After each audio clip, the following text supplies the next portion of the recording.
The interesting thing for me about him is that they've almost seemingly always been the underdog in every tournament they've ever been in, every qualifier they've ever been in. They've got a massive success rate in qualifying for all these major lands. And on top of that, there's a little bit of who the hell do these guys think they are coming into our game, doing this stuff and being rude and all that. And actually, I quite like that. I think that's quite refreshing. Yeah, I think it adds a little bit of personality and flavor. And it does. Right, we're into the draft. Beastmaster, no real surprises being our first picks. Have proved a very popular pick so far in 687.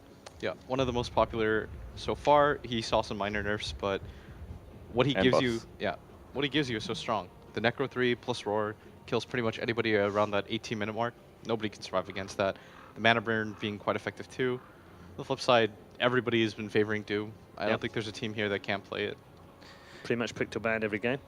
Yesterday we talked about how it was at that point EG Newbie would match up against each other in terms of playstyle. How do you feel these two teams match up in terms of playstyle? I think Complexity might have a slight playstyle edge just because of their ability to find pickoffs. And it feels like Alliance find kills more in team fights, but not really sure. That's definitely what I was going to say as well. They always put Z-Freak on a roaming hero, basically, and Alliance definitely prioritizes five-man team fights a little bit more. Like yesterday, they ran Spectre, Silencer, Batrider, like all team fight heroes, and it looked really good on paper, but they just weren't getting enough advantage out of their fights. The one thing that you could say about Complexity, though, downside is when they go for these pickoff style plays, you saw their what happened in the third game against Liquid, where they had complete map control, but they just couldn't close out the game. Eventually, Liquid just say, okay, well, we're done with getting picked off. We're just going to push your base, see what you can do.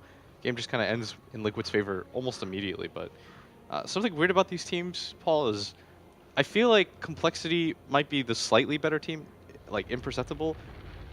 But I think Alliance, if they come into a tournament, I give them a higher chance to win the tournament. Why? If that makes sense. I don't know what it is. I feel like having that experience, going to TI3, winning all these lands, I think they have that it factor that people always underestimate, where they can just pull it off.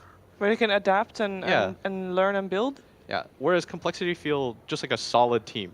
I don't know how much of an outstanding performance we've seen for them so far. Have you spent time with them? Yeah.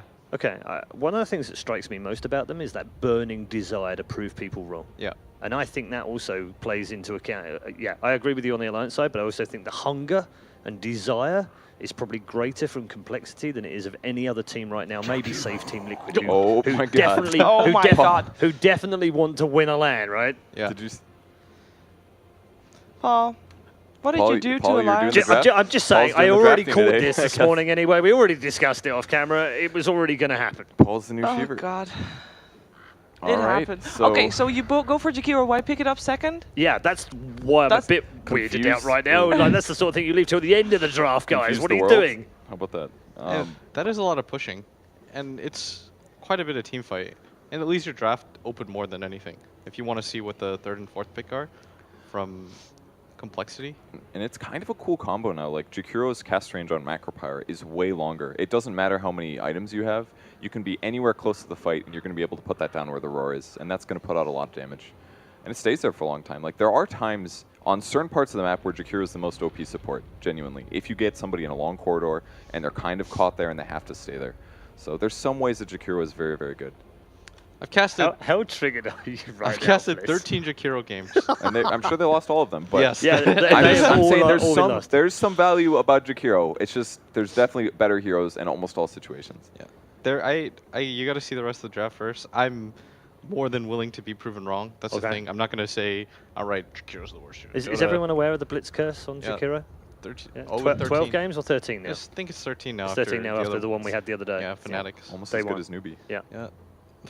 It's not even close to Newbies. You have to get like 10 more Jakiro losses. What are they at, like 29? 29. Yeah, it's 29 now. That's pretty insane. I've actually seen a lot of Jakiros lose as well. It was picked up a lot going into ESL as a counter to OD. Didn't really work out very well. OD was unquestionably the better hero. I haven't seen Jakiro win in a very long time. I definitely agree.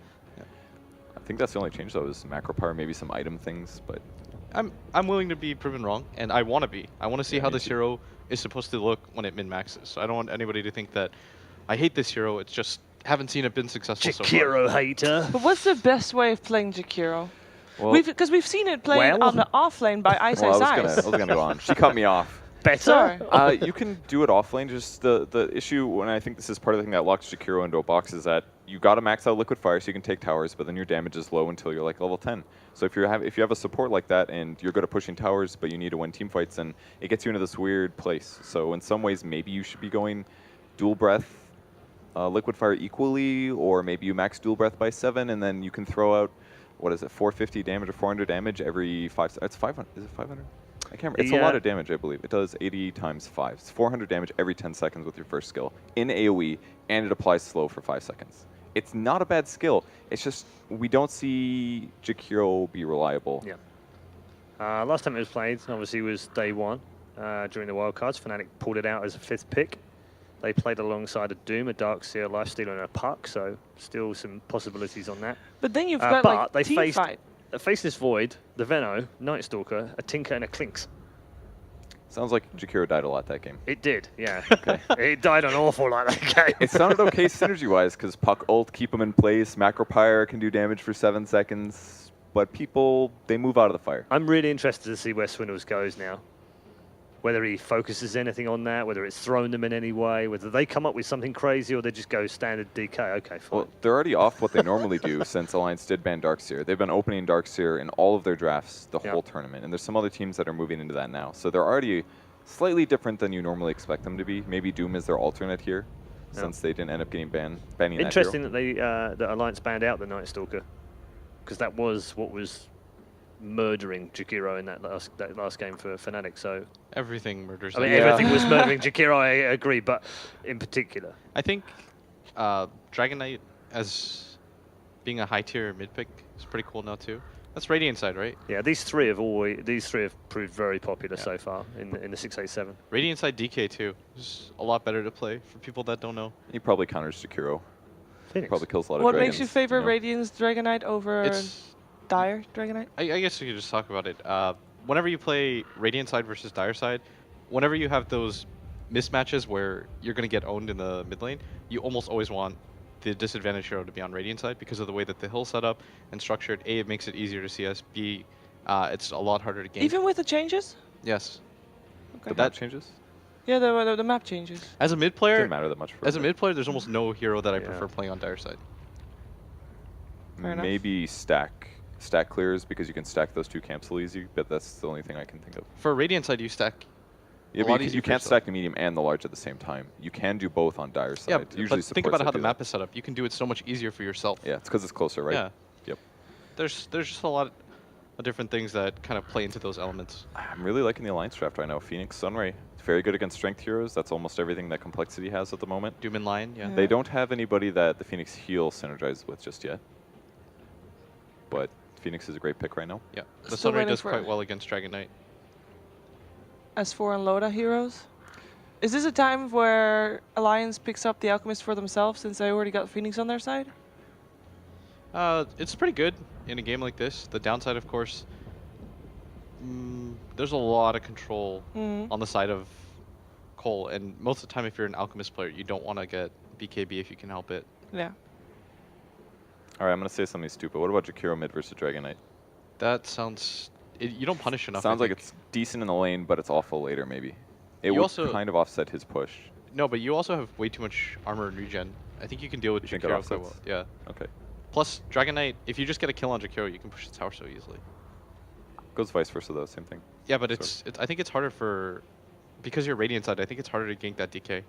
It's really easy to set up for a kill on Jakiro. You hit 5 Oh, that's right. and a that flips. half, you rotate 2 heroes around, Doom and Lion can dive you, you can't do anything. Whereas Yeah, DK definitely right. will survive for the crucial, like, 3-4 seconds for one person to TP. Mhm. If you're by a tower with any mid hero, it's just, you just need to buy enough time where you don't get immediately bursted. I kind of like the Tidehunter pick. Something that's often not focused on is the fact that you actually can interrupt Sunray. And Ravage is a decent skill for this. If he's got good positioning, Sunray gets interrupted kind of a thing, then Phoenix is really limited in what he does instead. Oh, okay, But that's it does the counter. reveal the Doom as a support. I guess it does, yeah. But that's not too weird. Z-Freak always plays a roaming support consistently, and a lot of times as well in a potential dual offlane. So Doom is not the hero they normally pick, but I don't think it's that weird. They usually Okay. just pick ones that synergize a bit better with Ion Shell, and not that Doom's bad at that, but he's definitely a little bit more farm heavy. Sorry, I think a lot of this game already will come down to the Phoenix. For me personally, Phoenix just feels like one of the most game-changing 4-position heroes in the game, just because of how good Sunray can be and how good Egg can be. We saw it in the highlight clips too, right? Yeah. In the number 1. Sunray's great hero. Yeah, that's a 4-position Phoenix that just dives in, drops the egg. There's nobody that can have that kind of impact if the egg I drops. didn't get a reaction there, Blitz. I got it. I just got to keep going. Personally. I got it it. too. Sunray, don't Took me worry. good like 2 hero. seconds. I was like, Paul Good messed hero. up, and I was like, Yeah. no, he didn't. Yeah, I did. Sick joke. Yeah. Blitz. Missed it. Ignored. Razor versus DK in the mid Failed. lane sounds pretty bad for DK though. Like, it's basically DK is gonna be able to last it with Breathe Fire, more or less, because he's just constantly gonna sap his damage. The tether range is increased as well. So We saw yesterday in Dragon Knight versus Bet Rider where you could only last hit with Breeze Fire, but then you have the stick charges and you can actually continuously use Yeah. Breeze Fire. So how is he gonna get his mana now? You'll be okay in this situation, I think. Obviously, Razor is a lot stronger in the laning phase, but Razor's always been kind of that hero. ooh, And a The Wraith Wraith King King added pick. to the mix. the counter to this Doom. is their carry. Yeah, counter to Doom, because if he gets doomed, he'll respawn, so not a big deal there. And also good against teamfight heroes like Tidehunter. It's like the same thing. If they ravage you, the next time you're alive, they're not going to have ravage this time. But they do have pretty good disable, pretty good kite, good stuns. Wraith King might get kited a lot. And I hope that, like the other times I've seen Alliance pick Wraith King, this isn't the first time. They usually don't play it fully efficient, in my opinion. They usually get, like, they max out Vampiric Aura first before the crit. But I'm sure they'll adjust the build a bit more now. Okay, Okay. so last pick is gonna be a It's a Weaver Weaver. for Chessie. Okay. I like Very, that. very interesting draft to start things off. Purge, how do you... I think I like View the it. complexity draft better. I want Wraith King to be a good hero, but I just don't think he's quite there yet. And I think Yeah. Weaver is a good solution. You just get a Death Swing, eat through his armor. It doesn't matter that he dies twice. Okay, Shiva? I'm gonna go with Purge. I think the complexity also a little bit the better team, and will have an easier time executing their drafts compared to Alliance. Okay, last word before we hand over to commentary team, Blitz. I think Alliance has the better draft, or the one that I would prefer to play more. Really? I think Even though they're it's a bit more funky? I think their lineup is kind of well centered around just running at you and taking towers, whereas Complexity's way too high of cooldowns. I think the one-off fights are going to go maybe in their favor, but I think the overall game goes to Alliance. Okay, thank you very much to all three of you. We're now going to hand you over to our commentary team. And for the first game of the day and the first series, pleased to say, the G-Men are in the house.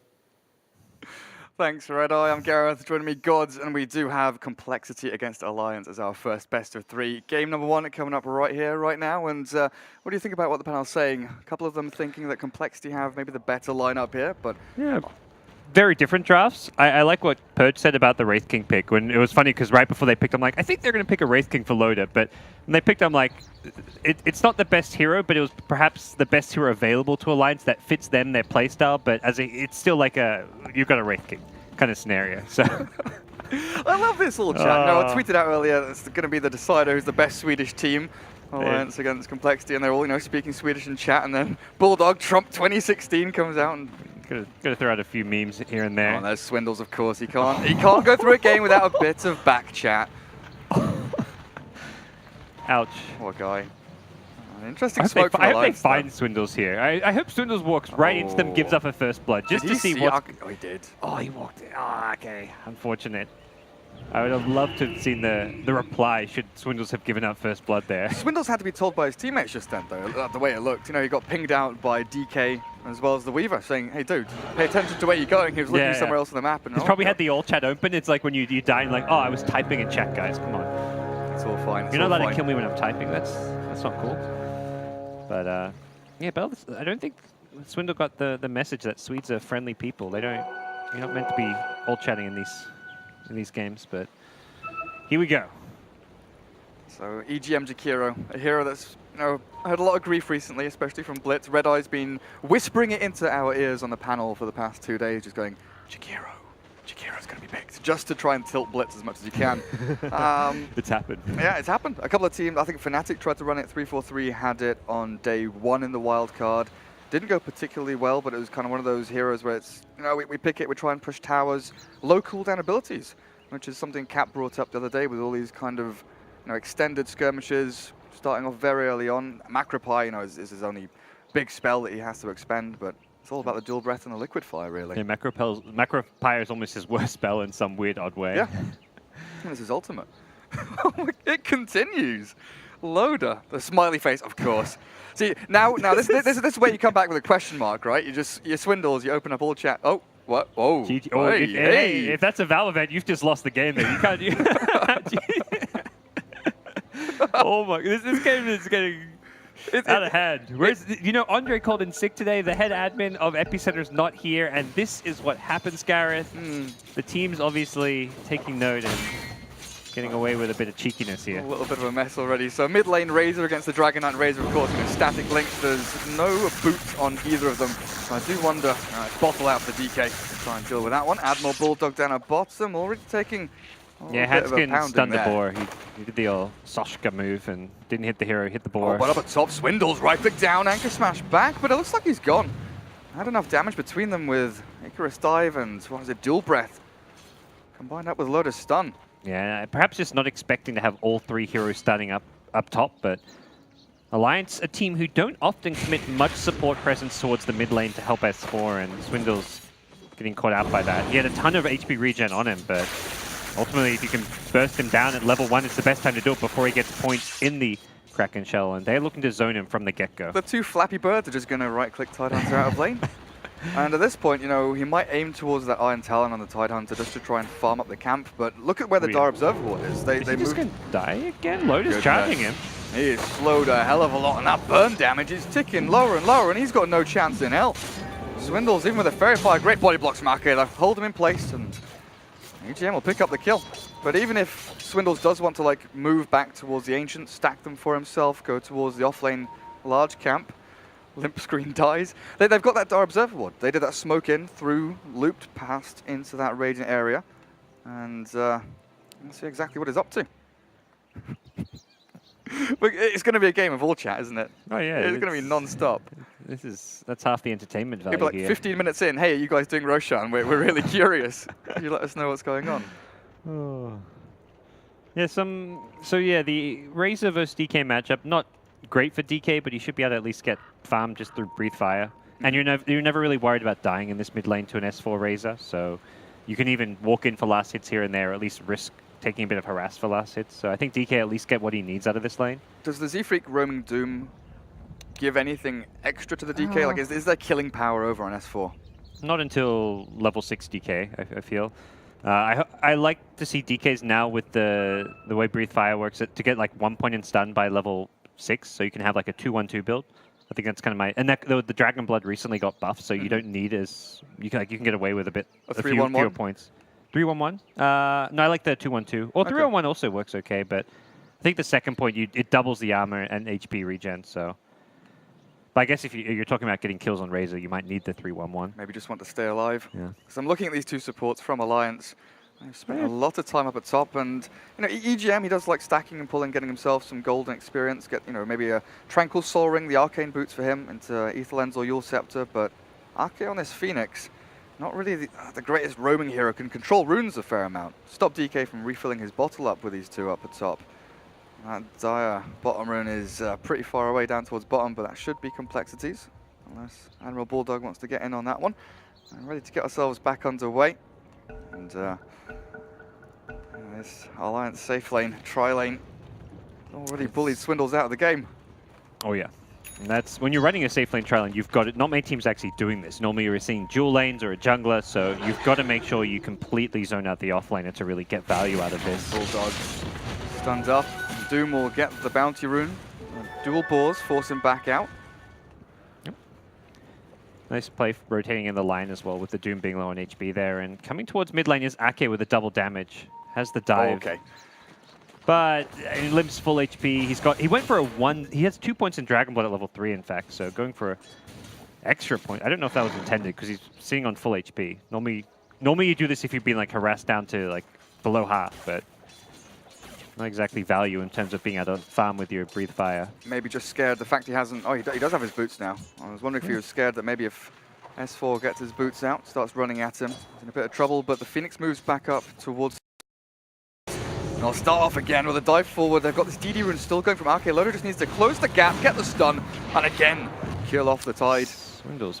Jeez. Well, he's still waking up, I guess, because that is a very poor start for him. He has the Observer and everything, and At the times he's just walked up to the lane, there's been vision of EGM just sitting on the side, and he's just completely overestimated just how tanky he is in this top lane. And 0-3 in as many minutes. Very, very troubling for Complexity. He needs to find some levels, and I mean, every death he takes is money taken away towards his Iron Talon. Doesn't sound like much, but if he just kind of sat back, stacked his camp, he could have almost just farmed an Iron Talon just through his passive gold gain. That's his comeback item. That's his kind of Midas, basically, to try and actually get him some levels. Because he's level 1. He's halfway through level 1. Not even level 2 yet. And Z-Freak will even come in and take out his... Yeah, Z-Freak's helping him. I mean, Z-Freak's helping him out get XP from that. He lets Tide leech the XP, so... Here you go, brother. Take a bit. But I see everything that's happening, though, Alliance, with that Observer Ward. And RK is even trying to leech experience away from that camp himself. Well, maybe moving in onto Limp. Yeah. Dragon Knight full HP, though, not the easiest target to jump on. It's the 4-minute rune coming out that Ake wants to be able to contest, but unable to do so with as many Cole heroes in the neighborhood. With Bulldog getting himself up and running, he's also very afraid of this bottom lane, you know, Chessie. I mean, he's got his Iron Talon, so he's happy. He knows what's up. Swindles, on the other hand, well, may have won the banter with Team Alliance, but he's not winning the laning stage. He's still a Tidehunter. This takes me back to like 4 or 5 years ago when we used to see support Tidehunters, right? Going around like level 3, 15 minutes Yeah, in. you've got you running around gushing people, trying to set up ganks. Like I just want Ravage, guys. I just want a level 6. But this is an off-lane Tide, and it's been a long while since I've seen someone struggle so much in lane. But that's what Alliance have really focused on here is, you know, Razor is a lane dominator. They've picked that for them. Beastmaster can bully out supports in lanes, and he's not been able to so far, but once he gets up a few more levels, himself up to like level 5 or 6, he can definitely go with that. And he's got his boots now as well. Something we talked about was whether Doom would get aggressive towards the mid lane. He's coming to the enemy jungle, so has access to both top and mid, but DK will be hitting level 6 soon, but didn't go for the Dragon Tail, so we won't really see that easy setup stun to kill off S4. So he'd have to get S4 pretty low for the Doom to be able to rotate in and find any kills. But it is pretty even on CS in this mid lane. DK 22 CS to the 28 now of Razor, so this has been it's been what you'd expect out of a DK. Slightly behind, but getting what he needs. They are diving Swindles again. The TP rotations coming in from Complexity. And Swindles, he's still alive. Chessie Shikuchi's forward into Loader, trying to body block him up as well. The stun is out, and Chessie's dropping low. Does not have his ultimate just yet, and this is just a show of force here to send Loader back, and he might actually drop. He's not level 6 either. Doesn't have Reincarnation, and a few more hits in the Sun Ray. Nope, the Breathe Fire will finish him off. Complexity commit, how many? 4? Up to that top lane to save Swindles and make sure he doesn't die again. And great rotation from Chessie. Not often you see like your safe lane carry TP this early on, but recognizing the opportunity to kill off Loader's Wraith King there, and Loader getting punished. Didn't have the levels to go for that dive without Reincarnation if the TPs come, and even just like not having a Magic Stick man, he didn't have any. Needed that like extra mana boost to get another stun off almost as well. Yeah. So with what Blitz was saying, he liked the Alliance draft because it's kind of easier to execute. You know what you're going to get. You just get out of laning stage and you push down towers and you keep fighting. You just try and fight around the Wraith King ulti. Keep it up as often as you can. While Complexity, what's their game plan? Group up more to the extent where they're going to when they have Ravage and DK ultimate, they can group up, push towers, using the Ravage to kind of back up the DK in the front lines. And similarly, Weaver, pretty good hit pushing hero once he gets that kind of Linken's plus Desu. So it's a much more kind of mid-game oriented team fight from Complexity, whereas Alliance is going to be more about the pickoffs, using the Beastmaster Roar plus Sunray like to find these just quick kills on the Complexity side. Complexity do have to be a little bit wary about how and where they use their ultimates though, because once your DK form is down, the Ravage is gone, and the Doom expended, you are lacking a little bit in terms of actual teamfight capability outside of maybe, you know, Weaver Shikuchi and his right-click damage, or the Lion stuns out Hanskin. Alliance, they're just sitting back for now. Bulldog is closing on them at level 6, and you always see Bulldog. He hits 6, he looks for the Roar, smoke up somewhere, and try and find that kill. Who does he pair up with? You know, does he go up to top lane, look for Swindles again, or is DK a hero that you want to kill off early and slow down that armlet from him? I'm trying to think. Weaver in the safe lane very hard to kill reliably because of the Shikuchi escape. So even if you get the Doom off, if you catch Takuchi first, he just gets far enough away that you're not killing him. So the safest kill to go for is probably Swindles. Swindles is Yep. the safe kill. And the nice thing about killing Swindles in this top lane is this is a tower you want to pull. They're already going to get the tier 1 tower, but if you kill them farming near the tier 2, you can transition from a kill into perhaps the tier 2 tower. So with the Jakiro, I think the Jakiro almost wants to be smoking with the Beastmaster because that means wherever you find the kill, be it mid, top, or bottom, you can transition into a tower following up the pickoff. You consolidate kill into objective. That sounds good for Alliance. Putting a lot of emphasis on warding up this top lane. S4, of course, with his famous rune running around. He's got an Invis bottled as well. That armlet picked up for Loader. It might be time. He's got his ultimate ready. Actually, run forward and look to start one of these fights off already. Swindle's farming on very low HP. He needs to, though.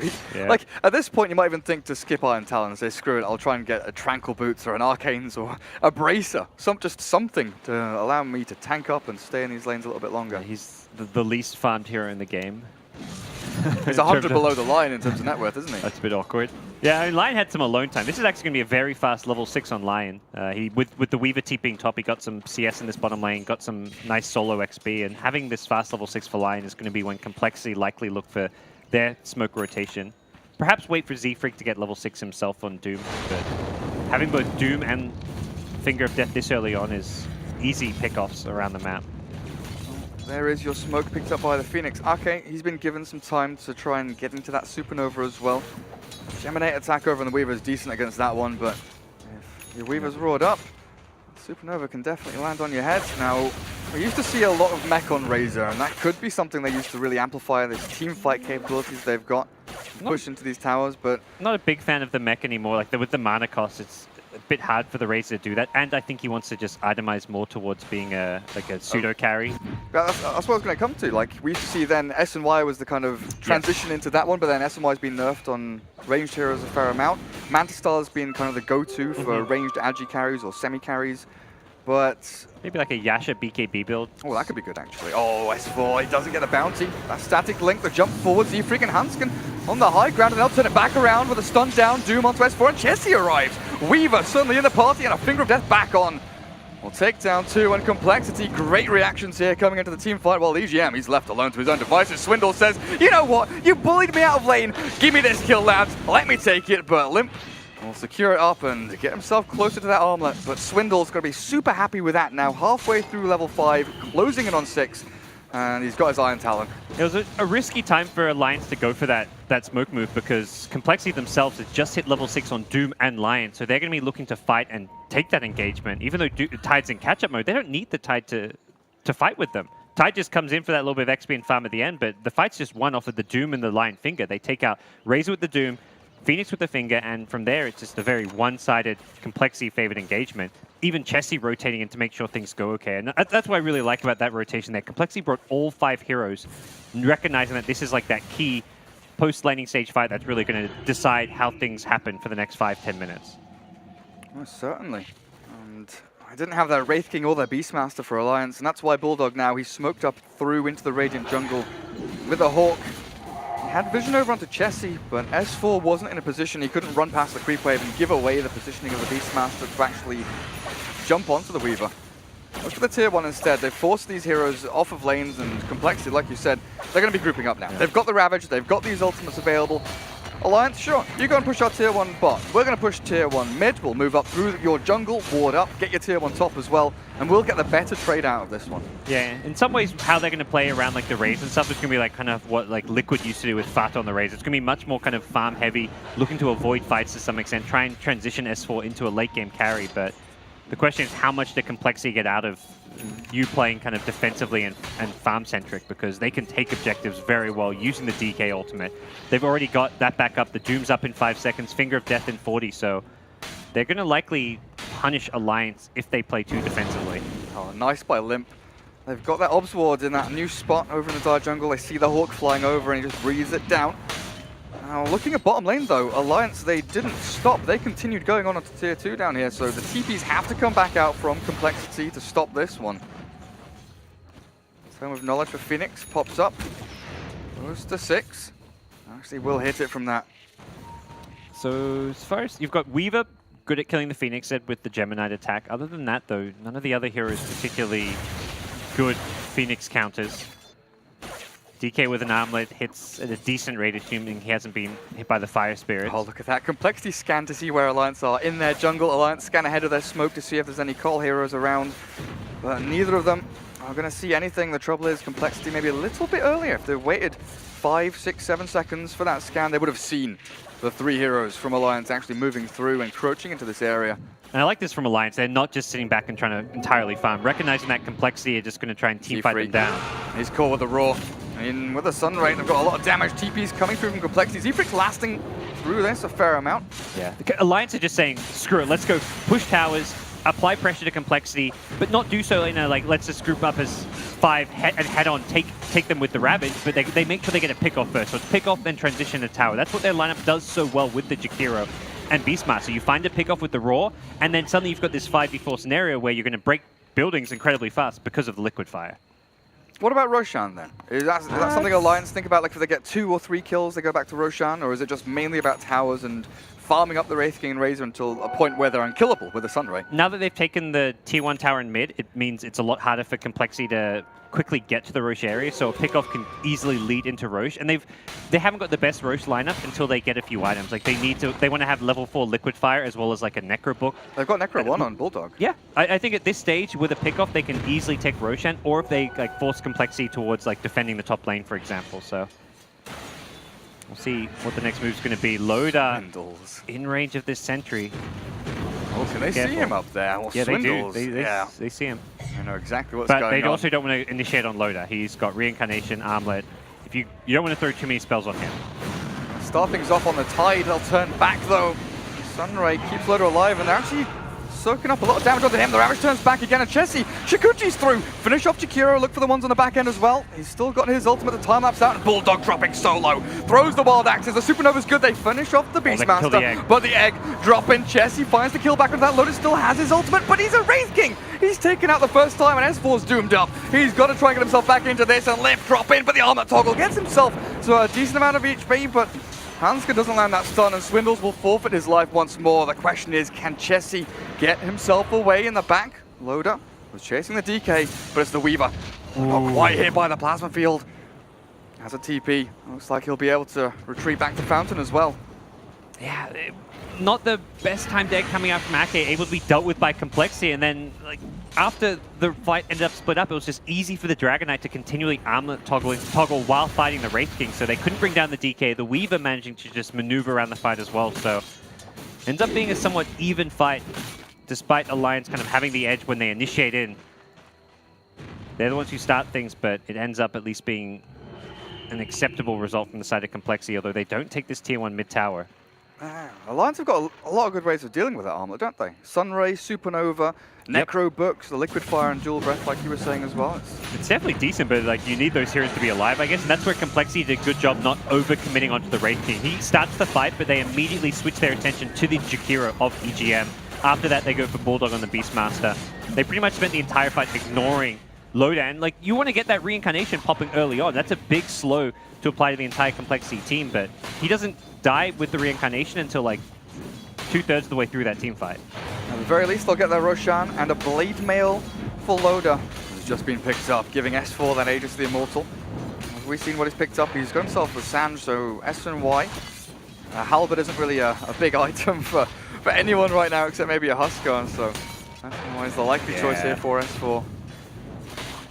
The good old standard build. And just, yeah, tanking up more than anything, being able to be a good frontliner. SMY, BKB, we'll see what kind of build he wants to go for, and just being able to fight. You're up against all these tanky melee carries. You want to be able to get off a long duration static link.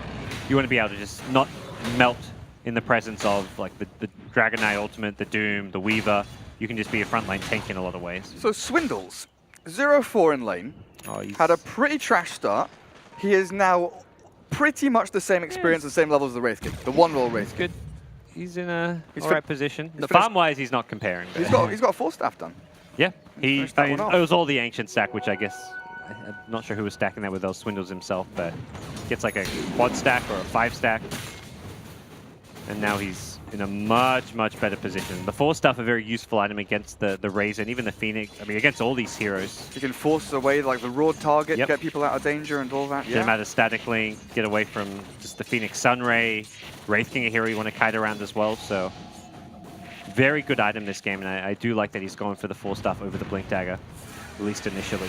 Well, we knew this game would be close, and there's nothing in it by the metrics. Net worth difference, pretty much 0. Experience difference, it's like 1k dipping back down to 0 as well. Both teams farming decently, and of course, this stun onto S4 will start things off at the top rune spot, but it's Complexity who are actually afraid of this fight. Continuing through with Alliance, converging on the area. S4, of course, he's got a haste rune chasing people down. Why wouldn't he? And with the Aegis, they just can't really commit too much on S4. They're trying to kill him without committing any big spells. Oh, but Swindle's thinking about the Ravage. He's cancelling it out there. We go back onto 2 EGM. Bulldog, Sunray's not going to heal you through that one. And Limp chases EGM. Hex stop and Doom onto Arcade means there's no Supernova and nothing left to throw here for Alliance. that 2 was gone. such a good Ravage timing. He waited until the Alliance heroes rotated, and they killed Bulldog before he even gets a roar off. Loader cannot save He's got Arcade. Lincolns. And nice Lincolns from Chessie. He's Gonna gonna have stop to out egg. that stun. I think he will. No, he dives away. It comes back up. But again, Loader not available in the team fight. He's got no reincarnation. That's a level 1 reincarnation 20 pop. seconds, armor toggle. Can you do it, Loader? S4 comes back in. The sun rays there, but he's gone. Complexity. 3 down for Alliance.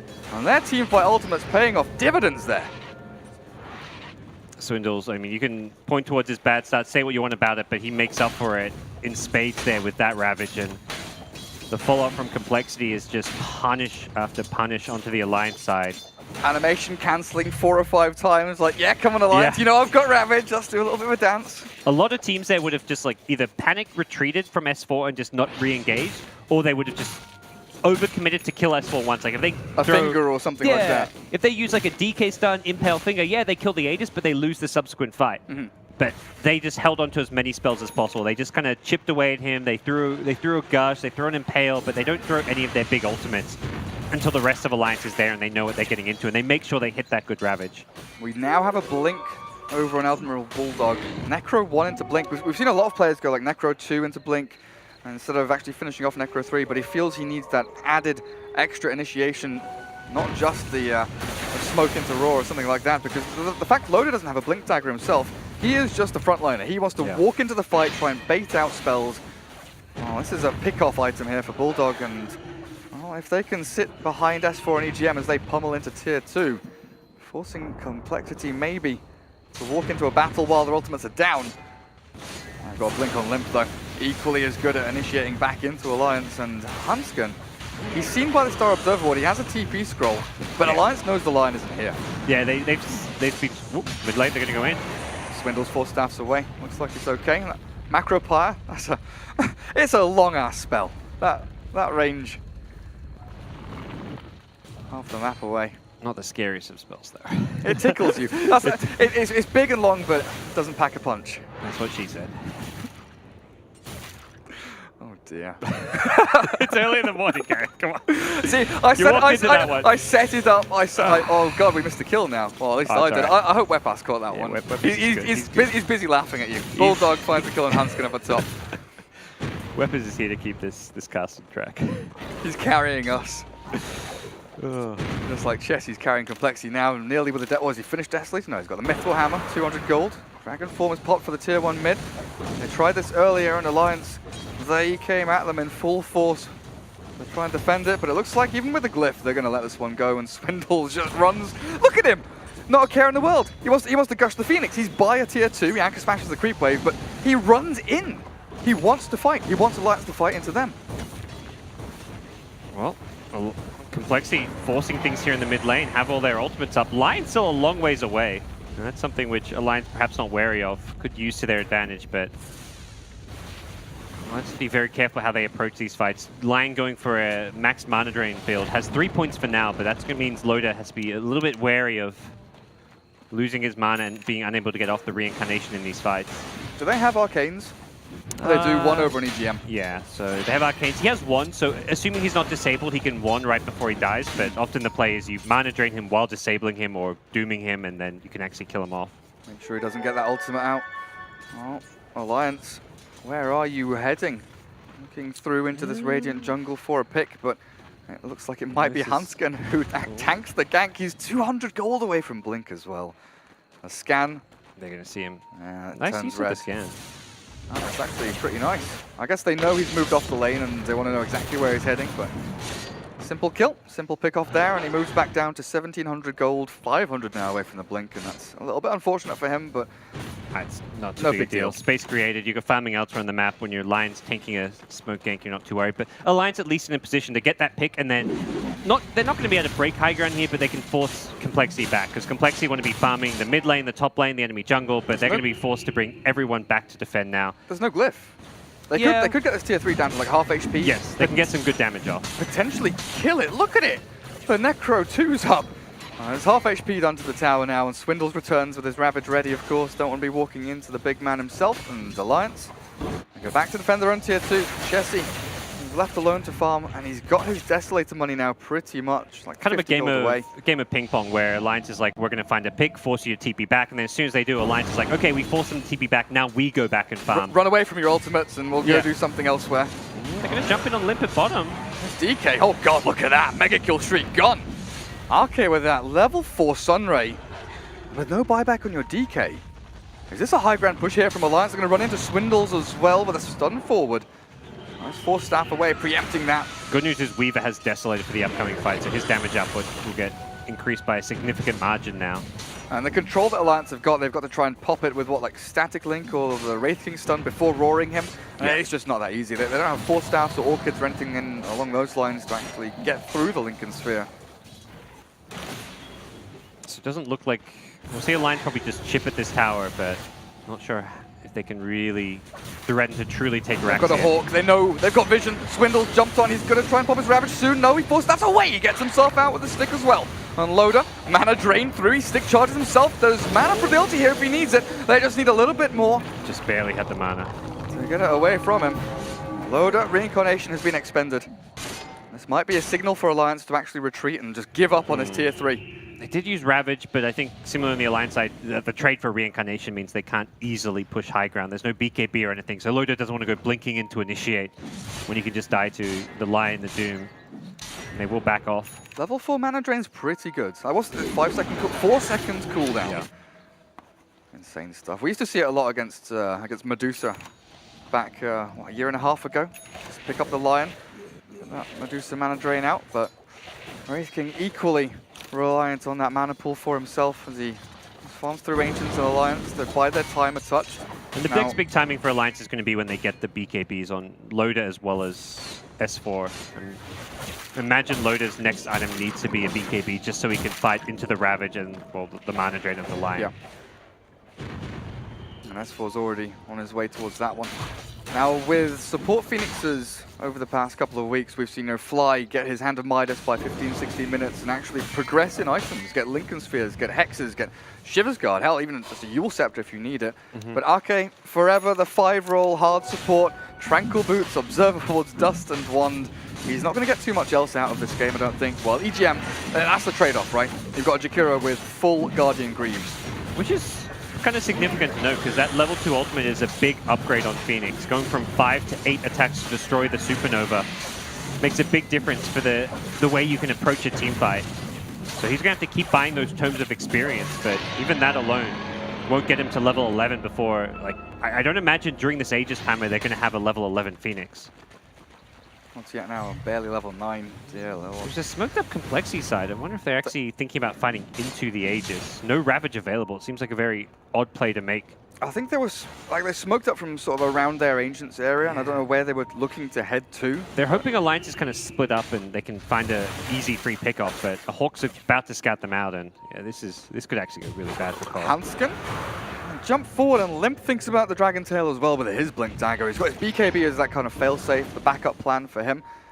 Did they get the Hawk just there? I think they saw it flying across. Limp just breathed it down, that big old dragon. But Alliance, Invis S4. The Rune Master. I mean, he's had, what, 3 Invis this game? 4 haste runes or something like that? I don't think he's had... Gonna force things here. They do push up onto high ground and get, oh, they're doing a lot of damage with that Desolator from Chessie. Dragon Form from Limp. I guess if you pop Dragon Form and you don't get a kill, you don't start a fight, you want to get something done with it at the very least. And they had vision to protect them. That was kind of the key thing there. The ward right behind them in the mid lane and the ward by the Alliance secret shop. So they had their bases covered except from like a smoke from Alliance. But it was a good D-ward by Ake though. Over towards the tier 2 at bottom lane. They kind of knew that with the movement from Complexity they'd have an ops ward up there. So they removed that one out with a sentry. And now it's Alliance. Talk about this game being a back and forth ping pong match. Well, it's Alliance looking to force things down towards the mid lane. Possibly could consider swinging towards that bottom. Yeah.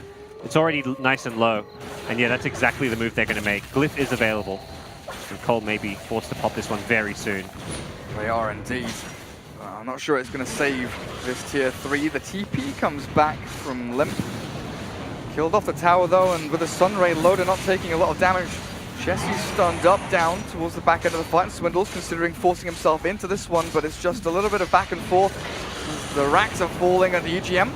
Oh, he's held in place, but there's the BKB, the run forward from Loader, straight into Z-Freak, the stun back, holds the Wraith King, but Complexity don't have enough damage, and the Roar is perfect. Catches the DK, stops him from actually running through the fight, and they finish off Swindles. No Ravage just yet, and the Tide is forced to buy back. Well, time-lapse gets Jesse out. But Alliance, they've got the racks. They're bringing this down slowly, but surely the Ravage finally comes from Swindles. They got the reincarnation through, but S4 is unkillable on the front lines. Age is still up, tanking through all the damage. The finger finally kills him, but he's coming back to life in a matter of seconds. And Alliance, they got what they came for. They might give up S4. No, they won't. They'll run back in, look to save their mate. And Razor sprints away with all that movement speed, while Hanskin, he wants to continue this fight through Complexity. They need to get something out of this EGM. There we go. Jakiro's taken out. S4 turned on. Static Link steals damage, but Loda, he's still alive. Runs through, crits one, hits on two, but he's 1v3. Alliance ditch Loda, get back to base, and leave the Wraith King to die. Perhaps Loda joins them in the grave with 4 deaths on Alliance's side. It was an expensive push, but ultimately they get the melee racks. They killed Tide twice and the Doom, so easily worth it for the side of Alliance in terms of just progressing the game, but it does come at the cost of Chessie getting more and more farm. He's now 2-0 and 11 on this Weaver. Dragon Knight as well suddenly has 3k gold on top of his armlet BKB, so the item progression for the 2 main Complexity carries is going to continue. All we need now is Aghanims on Wraith King. Just have all those wraiths popping up, you know. Yeah. Another liquid fire, another sunray, another bit of this, another bit of that, and it was a really disciplined push from Alliance to begin with. Like they weren't too concerned about committing for the kills. They were just making sure they got the racks, while they just like the Razor, the Beastmaster, and the Jakiro just making sure that they keep focusing down the racks while committing their BKBs and not just diving past, going for the kills. Oh, really well played there. I mean, Jesse, he got in a lot of damage onto that ranged barracks, and of course with no regen, it will be available for the taking in a little bit. But Alliance, they glyph up and they defend. Still anyone's games for sure right now. Like you're at Complexity, you're thinking, yeah, we lost a melee racks. We're 30 minutes in. We've got these 2 farm cores who can at least keep things pushed out pretty effectively in the DK and the Weaver. And they're very good at taking down towers. Like what one team fight can determine an entire lane, if not 2 lanes of racks just falling instantaneously. And the big problem with that fight is there's the 2 frontliners for Alliance both have 2 lives. You've got Wraith King Reincarnation and Razor with an Aegis. So as a Doom, you're just like, how do I get in and approach this fight? He managed to Doom the Jakiro, who was just sitting there spamming the liquid fire on the tower and the racks, which is definitely the right decision from Doom. But ideally, you want to be doing someone like Razor to kill him off when he doesn't have an Aegis. But that play wasn't available to Z-Freak. And it's just like, this is a game where there's just no really amazing Doom targets. There's no like, oh, you Doom this hero, you're going to win the fight. It's like, well... There's no Invoker, there's nothing like that. You get a Beastmaster before he gets a Roar off, it's pretty good, but Beastmaster's always... Like, when you're pushing high ground as Beastmaster, you're going to preemptively summon your Necrobook, so it's very unlikely you can catch Beastmaster before at least the Necrobooks come out. So best case scenario, you're stopping a Roar. But for the push, the Roar isn't like the essential ingredient. It's just having these tanky frontliners. Yeah, the Necrobooks, the Razor who's got his BKB up. Loda's actually gone for a Maelstrom, so he wants a bit more damage output, it seems. Well, 3 Tomes of Knowledge and a Hand of Midas later. Exactly there. He's hit level 11. 32 right. minutes in. He's got there. He had a very defensive Supernova in that last fight, which was the right play to make. Just made sure he got it off, and it resets his Sunray, which is the big spell which he offers to his team in that scenario. The double boars, the bodyguards protecting the ramp to the to the Dire jungle here for Alliance, but Hanskin. It's a smoked up Complexity side. Hanskin.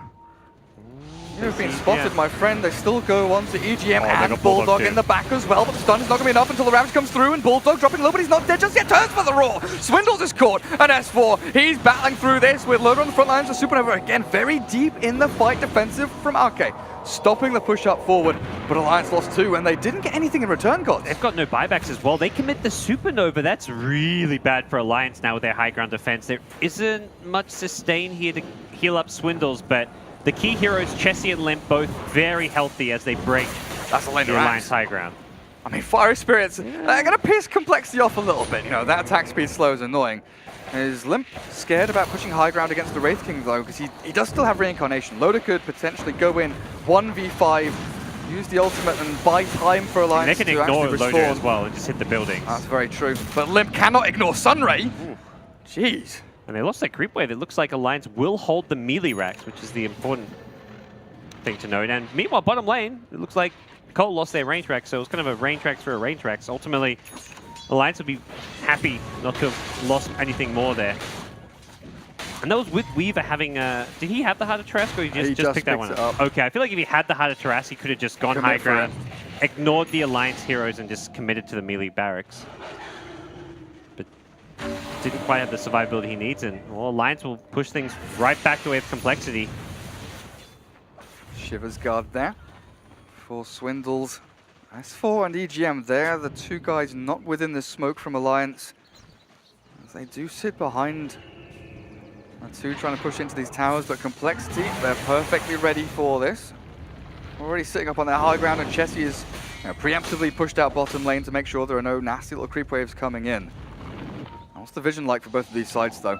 Bulldog's got the Hulk The out. vision is great for Alliance. Yeah. They see everything. Z-Freak jumped and zapped, nice but the force. Force Staff saves him for now. S4 looks for Limp, drains his damage, but Swindles.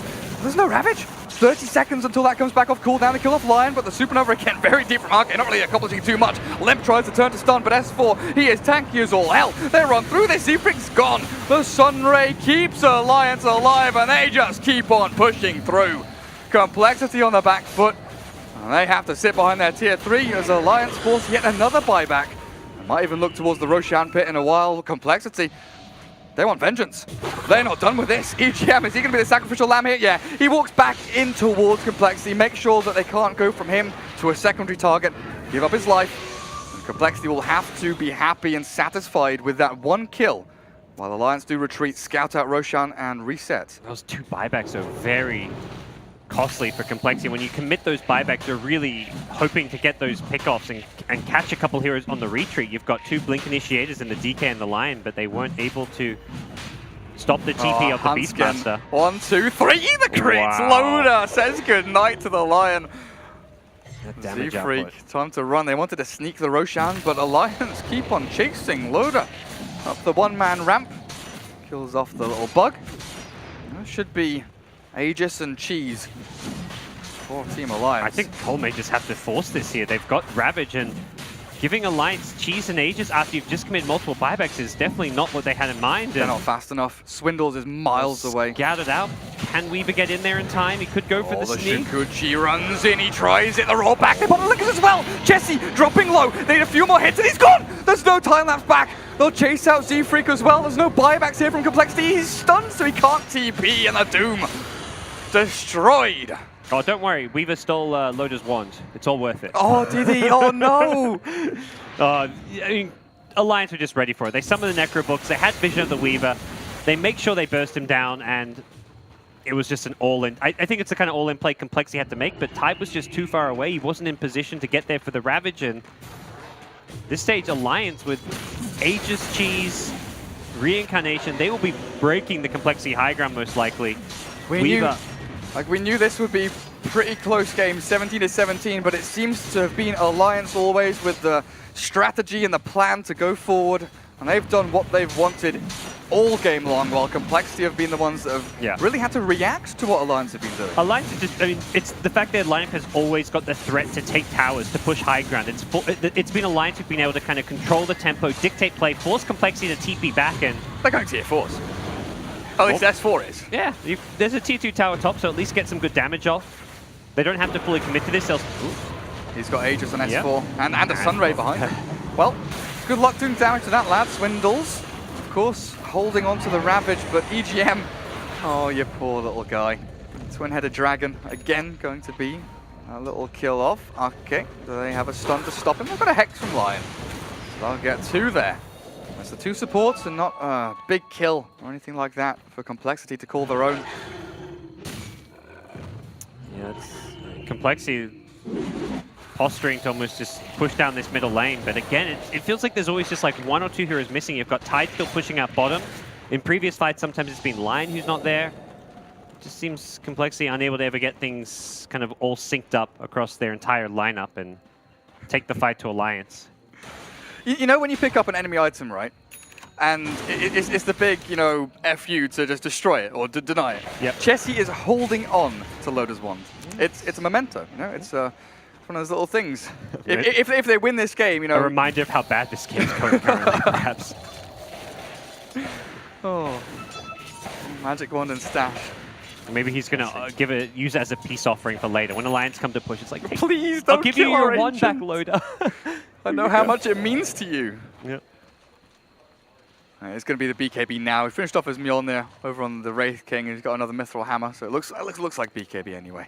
Yeah, that's kind of going to be the final straw, I feel, for Complexity at that point. What did Arke build? Glimmer Cape after Hand of Midas. Okay. Complexity, they're going to go all in for that initiation. Swindles might even consider smoking himself up with Z-Freak.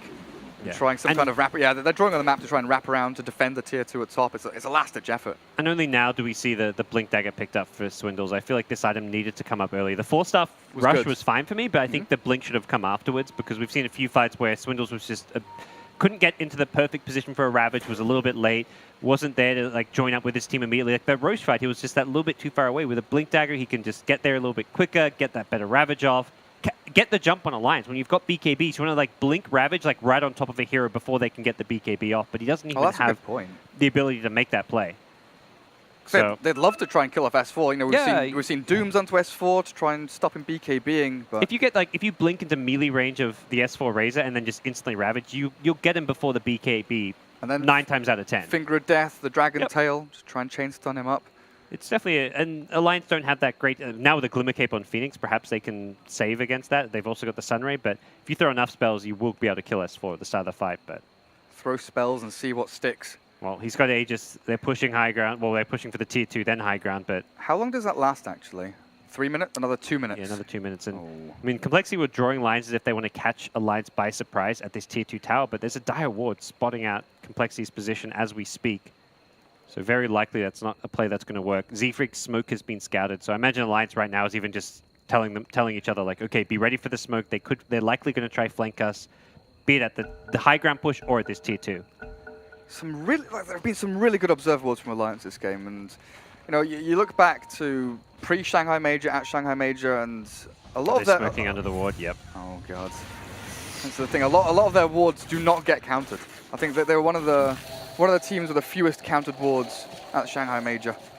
S4. Scan onto the Doom. You know, S4 is someone's just going to there. run into to pop the smoke, if anything. That's probably the best play to make here for Alliance. Keep the valuable Phoenix and Jakiro just as far away as possible. Scouts with Hawk have one hero up on the front lines to pop smoke. And Bulldog as well, hidden in the trees. He's a hero you don't want Where's to he? Oh god, yeah. look at him. He's miles away. He doesn't want to get doomed or anything at the start of the fight. He wants to make sure he can get off his spells. He does want to roar a Necro Book, but Swindles is doing a similar thing as well. And they'll blink forward onto S4, but there's Loda stunned up. The Ravage is good from Swindles. And Z-Freak waiting for the Doom onto S4 now. Finally gets it. The BKB not forthcoming, but the Sunray, it keeps him alive. Loda still tagging through and has the cheese as well. Supernova up to the east, and Chessie just cannot stick on a target. Alliance are outlasting Complexity here, with S4 just running at them. Hanskin, where do you go? Where do you go? You stand and you mana drain and you try and battle, but the buybacks come through from Complexity, trying to get themselves into this again. The armor from Limp, but the Aegis is still held onto by S4. Alliance, they lost their Wraith King, and he doesn't have BOTs. Complexity might have been able to turn this one back around, and S4 is definitely in trouble until the Sunray comes through from Arcade. The BKB finally popped. They kill off the Doom, and Swindles is in a spot of bother as well. Tanking up, but that static link plus 196. And S4 will have the oh yeah, Chessie's gone. Limp, buyback into dieback, ultra kill for S4 and Alliance. That team fight. They seesawed a little bit, but Didn't go S4 according was to plan. strong enough. Yeah, Bulldog actually blinked in to initiate with Raw into the Ravage, unfortunately. Swindles was very much ready for the Beastmaster initiation. They burst down Bulldog before he even gets the Roar off, so things started very well for Complexity, but having Reincarnation and Aegis on the side of Alliance has proved to be a bit too much. And then they mana drained Loda enough to kill him without Reincarnation Pop. Well, So he bought back into that Yeah. one. And he popped his cheese very early on, but it's going to be the third lane of racks here for Alliance to take, and everything Complexity. goes right for Complexity in that fight. They commit buybacks and they still lose pretty convincingly. Tragic state of affairs for them. And Chessie, Wraith King just right-clicking you down. Swindle's trying to duke it out with S4. Nothing doing there, and Alliance 5v2 at this point, looking for the throne. Zefring's gone, and good game's called. Alliance will take game 1 here against Complexity. Step 1 to being the best Swedish team in the world. Have more sweets. Oh, yeah. That's step 1. Well, Fewer brothers, more Swedes. Yep. Well, Complexity, they've been in this position before. Last time they met, it was a 2-1 victory at Shanghai Major, and that's something Alliance is going to be looking to get some vengeance for. So, off to a good start here. And, I mean, Alliance, very solid. I think something that kind of Blitz kind of mentioned, it's just like that slight ease of execution for the Alliance draft, where they can take objectives in a clearer way. They can have a slip up here or there, but anytime Complexity slip up, you've just lost multiple towers. Beastmaster, Jakiro, these heroes just break your base so incredibly fast, and that's something that Complexity were sometimes just a bit too slow to react to. Absolutely. Well, we'll see what our panel says. Back to Red Eye and the lads.